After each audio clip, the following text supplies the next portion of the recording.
ሰላም ጤና ይስጥልኝ ውድ የነጋሽ ሚዲያ ቤተሰቦቻችን እንደምን አላችሁ? በእያላችሁበት ሰዓት አቆጣጠር እንዳላችሁበት ሁኔታ ሰላማችሁ በዝት ይበል ማለት ፈልጋለሁ። ዛሬም በድጋሚ መጣሁ መረጃ ይዤላችሁ ለእናንተ ይሆናል ስላልኩ ነው መረጃውን ይዤላችሁ መጣሁት። ምክንያቱም እያንዳንዱ ጉዳይ ሰበር ነው ዕለት ዕለት ለእናንተ ይሆናል ካልኳቸው መረጃዎች መካከል በዋነኝነት ዛሬ በአዲስ አበባ የኒቂያ ጉባኤ ዳግማዊ ኒቂያ ጉባኤ ይከናወናልና መክፈቻው ስነ ስርዓት ተከናውኗል። ዛሬ ረፋር ላይ ነው የተከናወነው። እሱንም በተመለከተ በጣም የተነሱ ሐሳቦች አሉ ለእናንተ ይሆናሉ ያልናቸውን መረጃዎች ይዘንላችሁ መተናል። በቦታውም ብፁዕ ቅዱስ አቡነ ማትያስ በስፍራው ተገኝተው ቃለ ምዕዳን አድርገው ቡራኬ ባርከው አውደ ምሕረቱን ከፍተውታል። ከዛ በኋላ ደግሞ ብፁዕ አቡነ አብርሃም መክፈቻ ንግግር አድርገዋል። እንዲሁም የሊቃውንት ጉባኤ ሰብሳቢ ሊቀ ሊቃውንት እዝራ መድረኩን ከፍተውታል ተናግረዋል። ከዛ በኋላ ደግሞ የምናደርገው ምንድነው የተነገረውስ? እንደው ሊቃውንቱስ ለምንድነው የተሰበሰቡት? ምን ሊያደርግልን ነው የሊቃውንት ጉባኤ? ሲኖዶሱ ያልወሰነው ውሳኔ የሚሉ አንዳንድ አካላት ይሰማሉና እንደው የሊቃውንት ጉባኤ አቅምንና ኃይልን ልናሳያችሁ እንፈልጋለን። በዚሁ አጋጣሚ በተለይ ኦርቶዶክሳውያን ለሆናችሁ በእያላችሁበት እንኳን ደስ ያላችሁ። ቤተክርስቲያን የሚታደጉ የሚቤዣት ምእመኖች አሏት። ቤተክርስቲያን ላይ የቤተክርስቲያንን አዕማድ ይዘው ጠብቀው እስከዛሬ ተቀባብለው የኖሩ ሊቃውንት አሏት። እነዚህ ሊቃውንቶች ዛሬ ከሰሜንም ከደቡብም ከምስራቅም ከምዕራብም ተሰባስበው መጥተው ካሁን በኋላ ቤተክርስቲያን ላይ አንዳችሁ ክፉ አንደበታችሁን ተዘረጉና በቃችሁ ብለዋል። ብፁዕ አቡነ ማትያስ እንዲህ ሲሉ ተናግረዋል። ሚዲያ ያገኘ በሙሉ ትንሽ ጫፍ ካገኘ በእኔ ቃል ልጠቀመው በሳቸው ቃል ብትጠቀመው ቆንጠጥ ይላል። ግን ብዙ ጊዜ ማህበራዊ ሚዲያ ላይ ስለምንሰማው ትንሽ ጫፍ ካገኘ ቤተክርስቲያን ላይ የሚበጠረቀው በስቷል። ስለዚህ ይሄን አደም እናስገዛው አሁን ነው እንደማለት ነው። እሳቸው ቃል በቃል እንደዚህ አይደለም፣ በስቷል የሚናገር ነገር ነው ያሉት። እሳቸውም መልእክትንና ብፁዕ አቡነ አብርሃም ደግሞ በደንብ ዘርዘር አድርገው ነው የተናገሩት። አፋችሁን ዝጉ ተብለናል። እስካሁንም ድረስ አፋችሁን ዝጉ ተብለናል። ደግሞ ተነስታችሁ ተናገሩ ይሉን ነበረ ብለዋል። ይሄን መቼም እስከዛሬ የኢትዮጵያ ኦርቶዶክስ ተዋሕዶ ቤተክርስቲያን በተለይ ከቅርብ ዓመታት ወዲህ ሲኬድባት የነበረውን አካሄድ እያንዳንዳችሁ ታውቃላችሁ። ሀገር ላይ በሚሰራው ፖለቲካ፣ ሀገር ላይ በሚደረገው ለውጥ፣ ሀገር ላይ በሚፈጠረው ተጽዕኖ እያንዳንዷ ተጠያቂ ቤተክርስቲያን ነች። የራሱን ቤተ እምነት ለማቆም ቤተክርስቲያንን የሚሳደብ ነው ያለው።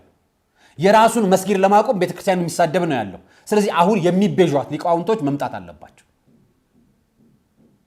የቤተክርስቲያንን ዕውቀትና ጥበብ በስነ ስርዓቱ የሚተነትኑ ለማለት ነው። መቤዥ ያው ተቤዥ ቤዛ ከሚለው ጋር አያይዛችሁ ደግሞ ሊቃውንቶች ይቤዣሉ አይቤዡም የሚል ቃል ደግሞ እንዳታመጡ እናንተ ማህበራዊ ሚዲያ ላይ ያላችሁ ወዳጆቼ። የግል ዝምታ በግል ዝምታ ዝም እንላለን። ካሁን በኋላ ግን በሃይማኖት ዝም አንልም። በሃይማኖት ውስጥ የሚደረግ የእርስ በርስ ጦርነት ግን እጅግ በጣም ከባድ ነው። በዚህም የድፍረት ንግግሮች ፊት ለፊት እርስ በርስ እያጋጩ ናቸው። ማጋጨት አይደለም ሊያፈርሱን ከጫፍ ይደርሳሉ ዝም ካልናቸው። ስለዚህ ከዚህ በኋላ በቀን ብለዋል። እውነታቸው ነው። እስከዛሬ የምንጮሁ ማህበራዊ ሚዲያ በተለይ ኦርቶዶክሳዊ የሆኑ ማህበራዊ ሚዲያዎች ቻናሎች በተለያየ አቅጣጫ የምንጮሁ ቤተክርስቲያናችን ውስጥ ያላችሁ ሊቃውንቶች ወጣችሁ እነዚህን ክፉ ንግግራቸውን ቤተክርስቲያን ላይ ለሚጥሉ መልስ አጣች ብለው ለሚናገሩ አንዴ ገድላትን አንዴ ድርሳናትን አንዴ ታሪክን እያጣቀሱ ሆነ ብለው ክፉን በክፉ ለመመንዘር ወይ ደግሞ በክፉ ለመተርጎም የሚጥሩትን ድረሱልን። እኛ ከናንተ እግር ስር የምንማር ልጆቻችሁ ቤተክርስቲያናችን እንዲህ ስትወቀስ መስማት አንፈልግም። እኛ ያመናል። ስለ ቆጨን ሚዲያ ከፍተን እየወጣን በአደባባይ ሞክረናል፣ ታግለናል። የምንሞክረው ግን ጥቂት ነው። የናንተን የሊቃውንቱን ያክል አይደለም። የናንተ የቅዱስ ሲኖዶስን አባላትን ያክል አይደለም። ስለዚህ በቃን። ተሐድሶያን እዚህ ዮሴፍ ቤተክርስቲያን መሄድ ትችላላችሁ። አዲስ አበባ ላይ እንዴት አድርገው ከሰንበት ትምህርት ቤት ጀምሮ እስር ቤት በእስር ቤት ገመር ለመገድ እየተጓተቱ ምዕመናንን ነፍስ እያስጣሉ መድረክ ሲያስጥሉ እንደነበረ እናውቃለን። ታስረው የነበሩ ወንድሞቻችን አሉ። ተቸግረው የነበሩ ተሰቃይተው የነበሩ ወንድሞቻችን አሉ። ወጥተው አሁንም በቤተክርስቲያን ስም ተሐድሶ ነን የሚሉ አሉ። ተሐድሶ ነን የሚሉ ትላንት ከትላንት ወዲያ የታሰሩ አሉ አይደል? እንደገና የተፈቱ የሚለቀቁ አሁን ለነዚህ ሁሉ ችግሮች ብቻ አይደለም እንደና አቡነ በርናባስ እንደና አቡነ ገብርኤል እና አቡነ በርናባስ እና አቡነ ገብርኤልን ሌሎች ጨምሮ አሉ አባቶች እንዲህ የኑፋቄ ትምህርት እያስተማሩ ታቦት ፊት ቆመው የነበረው አሉ እና እነዚህን አባቶች ለይቶ የሚናገርልን ኑፋቄ ትምህርቱን ለይቶ በስነ ስርዓት የሚያስቀምጥልን የሊቃውንት ጉባኤ የውሳኔ ሐሳብ እንፈልጋለን ሲል ቅዱስ ሲኖዶስ ሊቃውንትን ሰብስቧል። የሊቃውንቶች ውሳኔ እምነት ነው፣ እውነት ነው፣ ጥበብ ነው፣ ስርዓት ነው። ቀኖናዊም ስህተቶቹንም ዶግማዊ ስርዓቶቹንም ማስጠበቅ የቤተ ክርስቲያን ስርዓት ነው።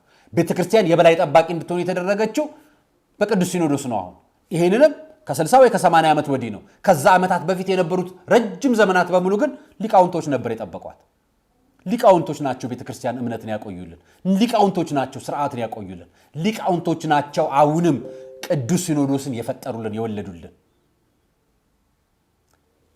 ከግብፅ ቀጥሎ ኢትዮጵያ ኦርቶዶክስ ተዋሕዶ ቤተ ክርስቲያን ተጠርታ በራሷ ሊቃነ ጳጳስ እንድትሾም የሚያደርግ ስርዓት የፈጠሩልን ያቆዩልን፣ የክህነት ቅብብሎሽን የዘረጉልን ሊቃውንቶች ናቸው።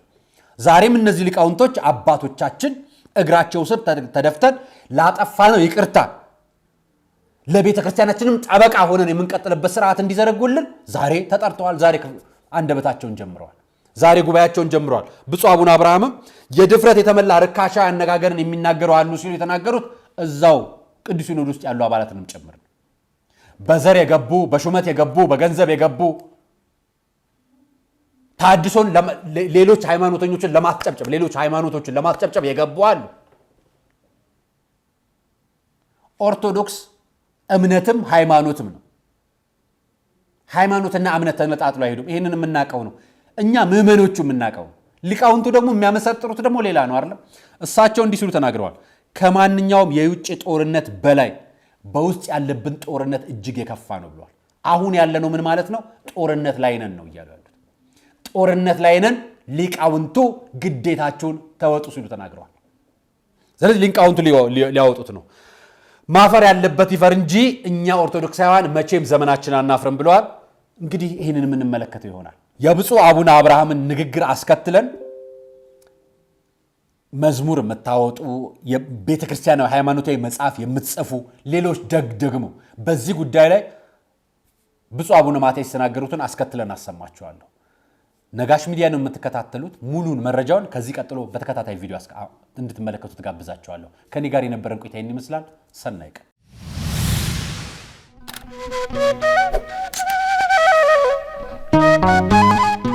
አንድ ሁለት ጥቅሶች ከሐዲሱና ከብሉዩ ያመላክቱናል፣ ልንሰራው የሚገባንን ይመሩናል እምላቸውን ጥቅሶች ጠቅሼ ከዚያም ደግሞ ዝክረ ኒቅያ ነውና በኒቅያው ጉባኤ ንጉሠ ነገሥቱ ምን ብለው ነበር የሚል የመጨረሻ አድርጌ ወደ መርሐ ግብራችን ነው የምንሄደው።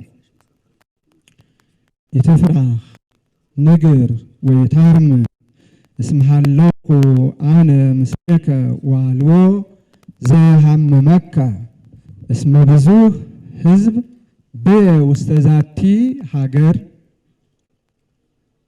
እኔ ካንተ ጋር ነኝ፣ ማንም ክፉ ሊያደርግብህ የሚነሳብህ የለምና አትፍራ፣ ነገር ግን ተናገር፣ ዝምም አትበል።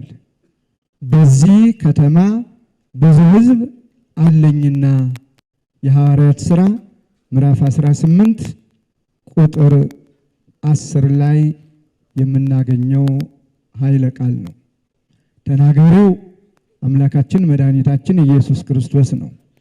የተነገረውም ምርጥ ነዋይ ኅሩይ ለተባለው ለቅዱስ ጳውሎስ ነው። ከዚህ ላይ ልናሰምርበት የሚገባ ብዙ ሕዝብ አለኝና ተናገር፣ ዝም አትበል። በዚህ ከተማ ብዙ ሕዝብ አለኝና።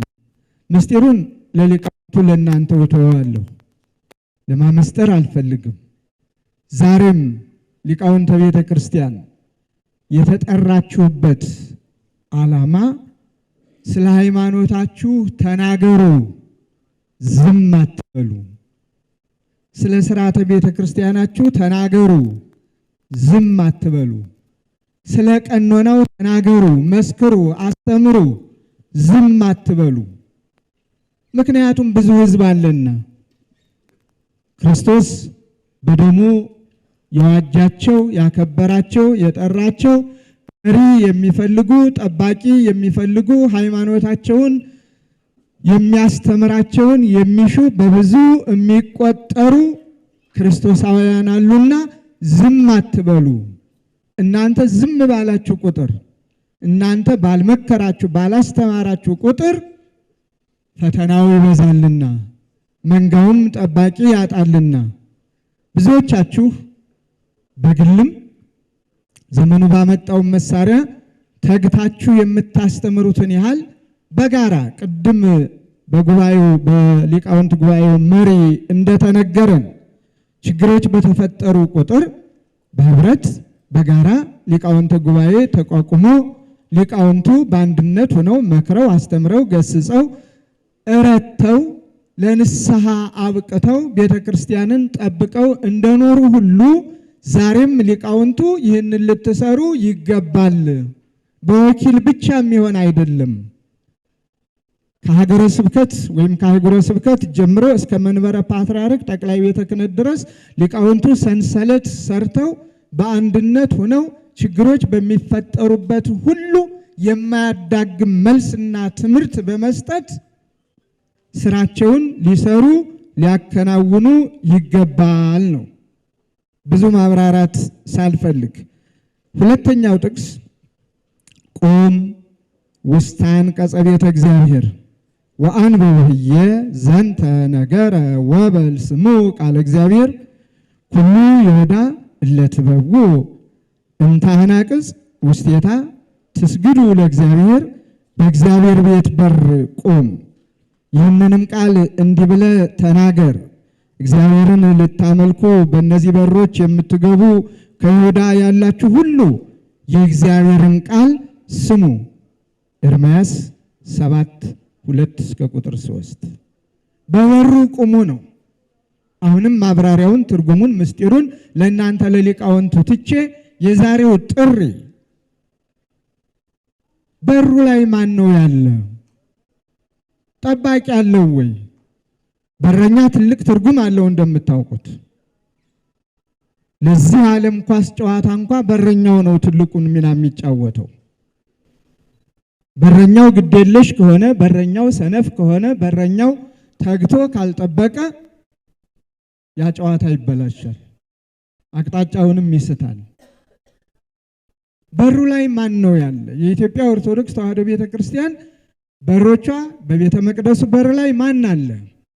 ሊቃውንቱ አሉ ወይስ ዘምሮ በማህሌቱ ማህሌታዊው ሆኖ ቆሞ አመስግኖ እግዚአብሔርን መሄድ ብቻ?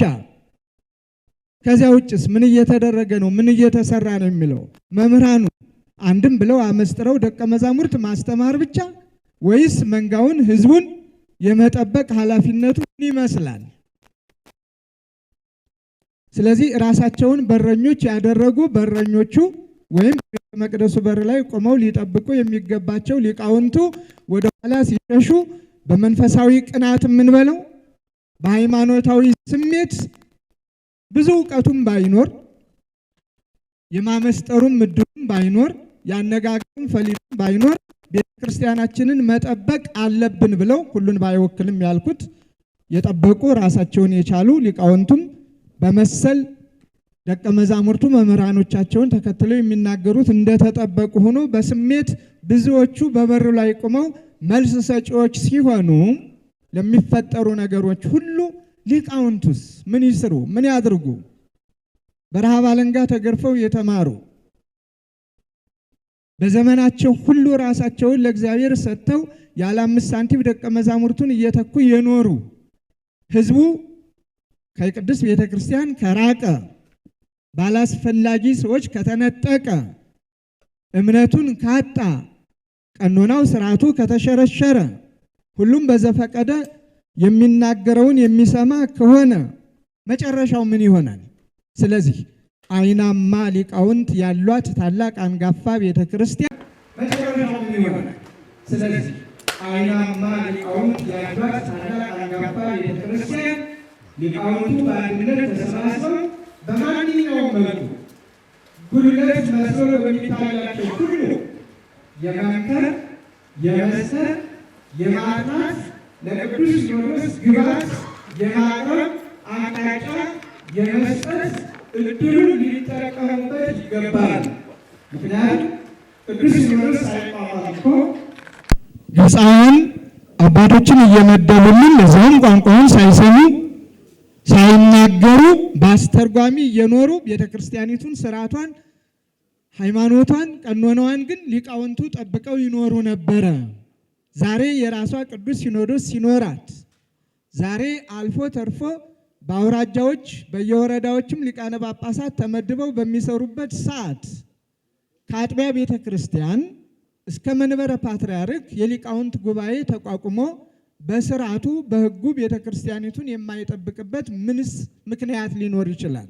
ስለዚህ ሊቃውንቱ ወደ ቦታቸው መመለስ አለባቸው። ሐዋርያዊ ግዴታቸውን መጠበቅ መወጣት አለባቸው። ስለዚህ መምጣት፣ መገኘት፣ መምከር፣ መዝከር አለባቸው ብሎ ቅዱስ ሲኖዶስ በመወሰኑ የብፁዕ ወቅዱስ አቡነ ማትያስ ቀዳማዊ ፓትርያርክ ርዕሰ ሊቃነ ጳጳሳት ዘኢትዮጵያ ሊቀ ጳጳስ ዘአክሱም ወዕጨጌ ዘመንበረ ተክለ ሃይማኖት ፈቃድም በመሆኑ ይህ ጥሪ ተላልፎላችኋል። ስለዚህ ሁለት ጥቅሶችን እንድናዛምዳቸው ያስፈልጋል። አንደኛ ለዚህ ሕዝብ ማን ይቁም? ማንንስ ይስማ? ተናጋሪው ብዙ ነው። የብዙዎቹ ንግግር ደግሞ መሳሳብ ያለበት ነው፣ መጓተት ያለበት ነው። ስለዚህ መሳሳብ የሌለበት መጓተት የሌለበት እኔ በልጥ የማይባልበት ወደ ሌላ ጥፋት የማይጎትት በትክክል የቅድስት ኦርቶዶክሳዊት ተዋሕዶ ቤተክርስቲያንን ሃይማኖት ስርዓት ጠብቆ ለማኖር የሚያስችለው መልእክት መውጣትም መነገርም ያለበት በሊቃውንቱ ስለሆነ ሊቃውንቱ ተሰባስበው ምንጊዜም ቢሆን ለአንድ ጊዜ ለአሁን ብቻ አይደለም የሚቀጥሉ ነው። በዓመትም ሆነ በመንፈቅ የሚሰባሰቡበት ወደ ታችም ደግሞ በአጥቢያ በሀገረ ስብከት በተመሳሳይ ስራቸውን መስራት አለባቸው። መምህራኑ በዝተዋልና እውነተኛ መምህራን ከፊት መገለጥ አለባቸው፣ ከፊት መቆም አለባቸው። ራሳቸውን መምህራን ያደረጉ ብቻ ከፊት እየቆሙ በሄዱ ቁጥር ነገ ቅድስት ኦርቶዶክሳዊት ተዋሕዶ ቤተክርስቲያን ፈተና ላይ ከመውደቋ በፊት እንድረስላት ነው። ዋናው ጥሪ ነው። ስለዚህ በውይይታችን ሁሉ የምናነሳቸው እንደ መንደርደሪያ ሊቃውንቱም ያቀርቧቸው ይኖራሉ። ከዚያም የውይይት ጊዜ ይኖረናል። በውይይት ጊዜያችን መነሳት ያለባቸው መወሳት ያለባቸው ቤተ ክርስቲያኒቱን የሚገነቡ የሚያንጹ ከፍታዋን የሚያሳዩ እንደ ጥንቱ እንደ ጠዋቱ እንደ አባቶቻችን ልንሰራ ይገባል። ይህን ለመስራት ደግሞ ንግር ወይታርምም እስመ ሀለውኩ አነ ምስሌከ የሚለውን ቃል መመሪያ በማድረግ ነው። አንዳንድ ጊዜ ዝምታ ጥሩ አይደለም። ዝምታ በሰለጠነ ቁጥር ከባድ ነው። ዝምታ መልካምነት አለው። ዝም በሉ የተባልንበት ጊዜ አለ፣ ተናገርም የተባልንበት ጊዜ አለ። በሃይማኖት ግን ተናገር ነው። በግል ቢመጣ ዝምታ ይመረጣል።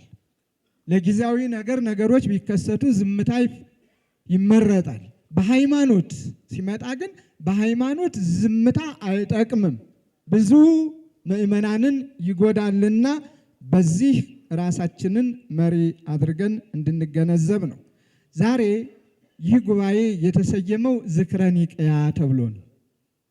ጉባኤ ኒቅያ ምን እንደሚመስል እነማን እንደተወገዙበት በፊት አውራሪ ማን እንደተወገዘ ፊት አውራሪ ሆኖ እነማን እንደተሳተፉበት ለሊቃውንቱ መዘርዘር ሰዓት መውሰድ ነው። በዚህ ጉባኤ ታላቁ ንጉሠ ነገሥት ቆስጠንጢኖስ መገኘቱ የታወቀ ነው። መመሪያም ምክርም መስጠቱ እንደዚሁ። ስለዚህ ንጉሠ ነገሥቱ ከተናገሯቸው ውስጥ የተወሰኑትን አለፍ አድርጌ ለመግለጽ እፈልጋለሁ። ከማንኛውም ይላሉ ከማንኛውም የውጭ ጦርነት ይልቅ በእግዚአብሔር ቤተ ክርስቲያን ውስጥ በሚደረገው የእርስ በርስ ጦርነት የከፋ ነው። ልብ አድርጉ። ከማንኛውም የውጭ ጦርነት ይልቅ በእግዚአብሔር ቤተ ክርስቲያን ውስጥ በሚደረገው የእርስ በርስ ጦርነት የከፋ ነው ይልና ቀጥሎ በውጭ ከማደርገው ጦርነት የመረረ ነው የሚለው። በእግዚአብሔር ቤት የሚፈጠር የእርስ በርስ ጦርነት እጅግ የከፋ ነው፣ ከዚያም በላይ የመረረ ነው። ዛሬ ቤተ ክርስቲያንን እየገጠማት ያለውም ይህ ነው። ከውጭ ይልቅ የውስጡ እየመረረ መጥቷል፣ እየከፋም መጥቷል። የሚያስቆሙ መድኃኒቱን ቀምመው በደንብ አድርገው የሚያጠምቁ የሚመግቡ ሊቃውንት ያስፈልጓታል ቤተ ክርስቲያን። ንጉሡ ቆስጠንጢኖስ እንደተናገረው የውጭ ጦርነት ጦርነት ነው። የተሸነፈው ይሸነፋል፣ ያሸነፈው ይሸነፋል። የሞተውም ይሞታል፣ የዳነውም ይድናል። እንዲያም ሆኖም ያልፋል፣ ትውልድ ይተካል፣ ይቀጥላል። የእግዚአብሔር ቤት የጦርነት ቤት መሆን የለበትም። የእግዚአብሔር ቤት የፍቅር ቤት ነው መሆን ያለበት። የእግዚአብሔር ቤት የሰላም ቤት ነው መሆን ያለበት። ይልቁንም የውጩን ጦርነት ሊያስቆም የሚችለው የእግዚአብሔር ቤት በእግዚአብሔር ቤት ውስጥ ያሉ ከቅዱስ ፓትርያርኩ ጀምረው ብፁዓን ሊቃነ ጳጳሳቱ ሊቃውንቱ ናቸው። ስለዚህ የራሳቸውን ማስቆም ካልቻሉ፣ የራሳችንን ማስቆም የመረረውን የከፋውን ነገር ማስወገድ ካልቻል ሌላ ራሱን የቻለ ትልቅ በሽታ ነው እና ለዚህ ነው የመረረ ነው ያሉት። አሁንም አባቶቹን ባደራ አባቶችን ይላል። ባደራ የምለው በእግዚአብሔር በመድኃኒታችን ድል የተነሳው ርኩስ መንፈስ በአንዳንድ ምክንያት ደስታችንን እንዳያፈርሰውና ድፍረትን በተመላ ርካሽ አነጋገር አምላካዊውን ሕግ እንዳያፈርሰው ነው ይላሉ ንጉሠ ነገሥት። ልብ አድርጉ ይህንን ቃል። በእግዚአብሔር ቤት በመድኃኒታችን በኢየሱስ ክርስቶስ ድል የተነሳው ርኩስ መንፈስ በአንዳንድ ምክንያቶች፣ በጥቃቅን ምክንያቶች ሊሆን ይችላል። ጥቃቅን ምክንያቶች እያንዳንዱን ብትመረምሩት መነሻው ጥቃቅን ምክንያት ነው። ጥቃቅኑ ወደ ሃይማኖት ይለወጥና ወደ ስርዓት ወደ ቀኖና ይለወጥና ቅድስት ቤተ ክርስቲያናችንን የሚገዳደር ደስታችንን የሚሰርቅ የሚያፈርስ አልፎ ተርፎም ድፍረትን በተመላ ርካሽ አነጋገር አምላካዊውን ሕግ የሚያፈርስ ነው። ስለዚህ እንዳያፈርሰው ነው አደራ ይላሉ ንጉሠ ነገሥቱ። አደራ፣ ይህ ትልቅ አደራ ነው። ስለ መንግስታቸው አይደለም አደራ ያሉት፣ ስለ ግዛታቸው አይደለም አደራ ያሉት፣ ከኔ ጎን ቁሙ ብለውም አይደለም አደራ ያሉት። ስለ ሃይማኖታችሁ፣ ስለ እግዚአብሔር ቤት፣ ስለ ሕዝቡ፣ ስለ መንጋው አደራ የሚል ነው የተናገሩት። በማያያዝም አባቶች ሆይ ሰላማዊውን ሕግ ለመስራትና ለመመስረትና መለያየትን ለማጥፋት ዛሬ ነገ አትበሉ። ስለዚህ አደራዬ ጥብቅ ነው ይላል ንጉሠ ነገሥት። ዛሬ ነገ አትበሉ። ሰላምን ለመመስረት መለያየትን ለማጥፋት መድኃኒቱ ያለ ከሊቃውንቱ ነው። የቀኖና መለያየት ቢመጣ፣ የስርዓት መለያየት ቢመጣ፣ ተፋልሶ ቢመጣ፣ የሃይማኖት በመሳሰሉት መንገድ ይህንን የመስፋት የማረቅ የማስተማር የመምከር የመዝከር እምቢተኛውን ደግሞ መድኃኒቱን ሰጥቶ የማስወገድ ትልቁ ቁልፍ ያለ ከሊቃውንቱ ነው። ስለዚህ ቅድስት ቤተ ክርስቲያን ዛሬ ላይ መለያየቷ በዝቷል። የድፍረት ተናጋሪዎችን በርክተዋል። የሊቃውንቱ ዝምታ ደግሞ የበለጠ ቤተ ክርስቲያኒቱ ምንም ሰው የሌላት አስመስሏታል። ስንት ሊቃውንት አይናማ ሊቃውንት ብሉያት ከሐዲሳት ሐዲሳት ከሊቃውንት አመስጥረው አምልተው አስፍተው ድጓ በጉንጩ የሚባሉ ስንቶች ያሏት ቤተ ክርስቲያን ከብሉይ ከሐዲስ ነው ድጓምና። ዛሬ ላይ ዝምታው ሌሎችን ተናጋሪዎች ሰው የሌላት እንድትመስል አድርጓታል። ሊቃውንቱ እንደምታስታውሱት ለዲያብሎስ ድፍረት እኔ ነኝ የፈጠርኳችሁ ለማለት ያበቃው ዝምታ ነበር። ተናጋሪ አጣ። ማን ፈጠረን የሚለው ማጉርምረን በበዛ ቁጥር ተናጋሪ ጠፋ። ከዚያ በኋላ እኔ ነኝ ወደ ማለት ተደፋፈረ። ለቤተ ክርስቲያን መልስ የማይሰጡ ሊቃውንት ካሉ አንተም አቅምህ አይደለም ዝም በል፣ አንተም ተሳስተሃል ወደዚህ ናና ተመከር የሚል እስከሌለ ድረስ ከባድ ነውና ሰዓቱ የለም ይበቃኛል። ምልክት እያየው ነው። ብፁዕ ቅዱስም ለልዩ ተግባር ስለሚሄዱ ማለት ነው። ብዙና ብዙ የሚነገር ይኖራል። የሆነ ሆኖ ግን ከኔ ጋር አብረን ስለምንገናኝ በመጨረሻም ቅዱስነታቸውም ከኛ ስለማይለዩ ወደፊት እንነጋገርበታለን። ስለዚህ ንግር ወይ ታርምም ነው። ዝም አንበል፣ ዝም አትበሉ። መተቻቸቱ ይቅር፣ በቅርብ እንነጋገር። ማፈር ያለበት ይፈር እንጂ ማፈር የሌለብን ማፈር የለብንምና ቤተ ክርስቲያናችንን እንጠብቅ ነው መልእክቱ። እንኳን ደህና መጣችሁ። ከልብ አመሰግናለሁ። እግዚአብሔር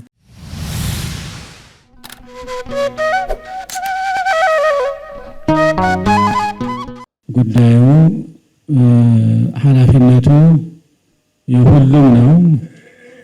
የሊቃውንተ ቤተ ክርስቲያንም የቅዱስ ሲኖዶስም የእያንዳንዱ ክርስቲያናዊ ሕዝባችንም የሁሉም ኃላፊነት ነው። ቤተ ክርስቲያኒቱን ለመጠበቅ ለመንከባከብ ሁሉም ኃላፊነት አለበት፣ እንደየአቅሙ እንደየችሎታው። እንግዲህ ሊቃውንተ ቤተ ክርስቲያን ቤተ ክርስቲያኒቱ ዋና ጠባቂዎች፣ ተንከባካቢዎች፣ የመመርመር እና ተገቢውን ውሳኔ የመስጠት ኃላፊነት አለብን። ሁላችንም ኃላፊነት አለብን። እንደዚሁ ቤተ ክርስቲያኒቱን ካልጠበቅናት ማንም ሊጠብቅልን የሚችል ሰው የለም። በተለይ በዘመናችን ያለው ሁኔታ ሁላችንም እያየነው ነው። ሁሉም በዚህ በሚዲያ በህዝባዊ ሚዲያ በሚባለው ሚዲያ ምላሱን የማያሾል የለም። እንደፈለገ ትንሹንም ትልቁንም እንደውም መግቢያ ካገኘ በቃ ዝም ብሎ መዝራት ነው። የሚከለክለው የለም፣ የሚቆጣው የለም፣ የሚያርመው የለም። እንደፈለገ ይዘራዋል ነገሩን ሁሉ። የተሃቡ ፍኖተ ለሰይጣን ለእመረከበ ንስሐተ ሞዓውቱ ያብዮ ለስጠቱ። ትንሽ ነገር ካገኘ በአሁኑ ጊዜ ያለው ሁኔታ አገርን የሚያቃጥል ነው፣ አገሩን የሚያነድ ነው። እና ለዚህ እንግዲህ ይሄ ከመሆኑ በፊት ሊቃውንተ ቤተ ክርስቲያን ኃላፊነት አለባችሁ። ቤተ ክርስቲያናችሁን ለመጠበቅ እስካሁን ድረስ ጠብቃችሁ ያኖራችኋት እናንተ ናችሁ። የአባቶቻችሁን ፈለግ ተከትላችሁ ቤተ ክርስቲያኒቱን ለመጠበቅ ወጣቶቹን ተከታዮቹን በማስተማር በተለይ የገጠሪቱ ቤተ ክርስቲያን ተከታይ የቤተ ክርስቲያን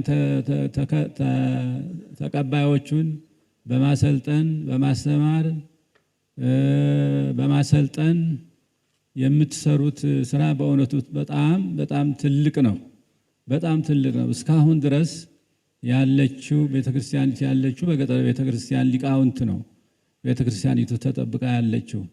አሁንም ቢሆን በበለጠ አንደኛ ወጣቱን መንገዱን እንዳይሳሳት አቅጣጫውን እንዳይስት ካሁኑ መጠበቅ ያስፈልጋል። በጣም መጠበቅ ያስፈልጋል። አቅጣጫውን ስቶ ከቤተክርስቲያን ሰልጥኖ እንደገና ደግሞ እዛ ሄዶ ወደ ቀኛ ወደ ግራ እያለ ችግር የሚፈጥረው ሁሉ መጠበቅ አለብን ሁላችንም በእውነቱ። እና የቤተ ክርስቲያኒቱን ሕልውና፣ ልዕልና፣ ቅድስና፣ ክብር የመጠበቅ ኃላፊነት የሊቃውንተ ቤተክርስቲያን ነው ቅድሚያ የሚሰጠው ለሊቃውንተ ቤተክርስቲያን ነው ቅድሚያ የሚሰጠው። ከዛ ደግሞ ቅዱስ ሲኖዶስ በእናንተ በኩል ተጠንቶ የቀረበውን ተጣርቶ የቀረበውን የማጽደቅ ኃላፊነት አለበት። ስለዚህም አሁን ይህን ጉባኤ እዚህ በእውነቱ የመጀመሪያ ጊዜ ነው እንግዲህ እንደዚህ አይነቱ ጉባኤ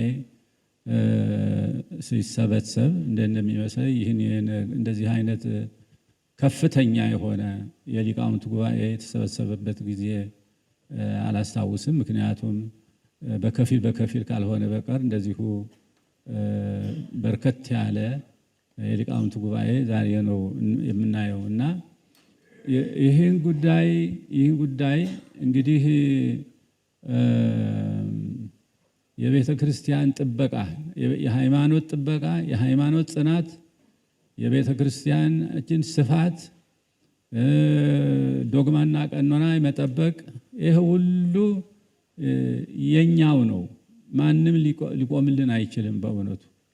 ስለዚህ ሁሉ ችላ አንበለው። ነገሩን ሁሉ ቸልተኝነት አገር ያጠፋል። ስለዚህም የቤተ ክርስቲያናችሁን የራሳችሁ ህልውናችሁን ጠቅላላ ለህልውናችንም ጭምር እኮ ነው። ቤተ ክርስቲያን ከሌለች አለን እንደኛ ልንኖር አንችልም። የቤተ ክርስቲያን ህልውና የኛ ህልውና ነው። ክብሯን፣ ልዕልናዋን፣ ቅድስናዋን፣ ታሪኳን ጠብቀን ካላስጠበቅን ለትውልድ ካላስተላለፍን ምን ሰዎች እንባላለን? ይሄ በጣም ጥንቃቄ የሚገባው ነው እና ሁላችንም ለዚሁ ጉዳይ መነሳሳት አለብን። እንዲሁም መተኛት የለብንም። የመጻሕፍቶቻችን ጥራት ያስፈልጋቸዋል። እንግዲህ በሊቃውንት ጉባኤ ያልተመረመረ መጽሐፍ ማለፍ የለበትም። በእውነቱ እናቶች በባህሪያቸው ደካማ ናቸው። ችግሩን ፀሐዩን ሀሩን መቋቋም አይችሉምና እድሉ ለነሱ ይሰጣቸው ብለው ይሄን እድል ሰጥተውን የኛ ተሰራልን። እዚህ ጎጆ 4-5 ሆነን እናራለን። አልበቃም ሲል ደግሞ ከደጅ ነው እንደዚህ በቃ ሆኖ የምናድር ማለት ነው። ምንም አማራጭ የለም። ሐምሌ ላይ አገዳ ምናምን ስለማይገኝ ከፍተም ስለሚበላው ራሱ በግዥም ስለማይገኝ ያው ከተት ብሎ ከመቻል ውጭ ሌላ አማራጭ የለም። አስፈለገ ደግሞ ኬንዳ የሚለብሱት ነገር በውስጥ እንደዚህ አድርጎ በውስጥ ሰውየው ብቻ ሊለብስ ይችላል። ላስቲክ ለብሳችሁ ነው የምታድሩት? የኛ ሲሰራ ደግሞ እነሱ ደግሞ አሁንም ያሉት ከባዶ ከበረሃው ላይ ነው ወድቀው ያሉት። ልክ እኛ ድሮ ላይ እንደነበር ነው ማለት ነው። ከዚህ በኋላ ከገዳማያኑ የምትቀበሉት እምነት ነው። ከገዳማያኑ የምትወስዱት ጸበል ነው። ከገዳማያኑ ደርሳችሁ መታችሁ የምትወስዱት ጸሎት ነውና እነዚህን ለመውሰድ ስትመጡ አባቶቻችሁ ደክመው አባቶቻችሁ ጎሬ ስር ወድቀው ማየትን የመሰለ ክፉ ነገር የለምና ምናልባት እግር ጥሏችሁ ስትመጡ አባቶቻችሁ ወድቀው እንዳታገኙ አደራ ድጋፋችሁን አድርጉ። እስካሁን ስላደረጋችሁልን በጎ አድራጎት ሁሉ እኛ ስንለምናችሁ የነበረውን ሁሉ ስላሟላችሁልን የኛን የልቦና መሻት እንደፈጸማችሁልን መልአኩ ቅዱስ ሚካኤል ደግሞ የእናንተንም የልቦና መሻት ይፈጽምልኝ።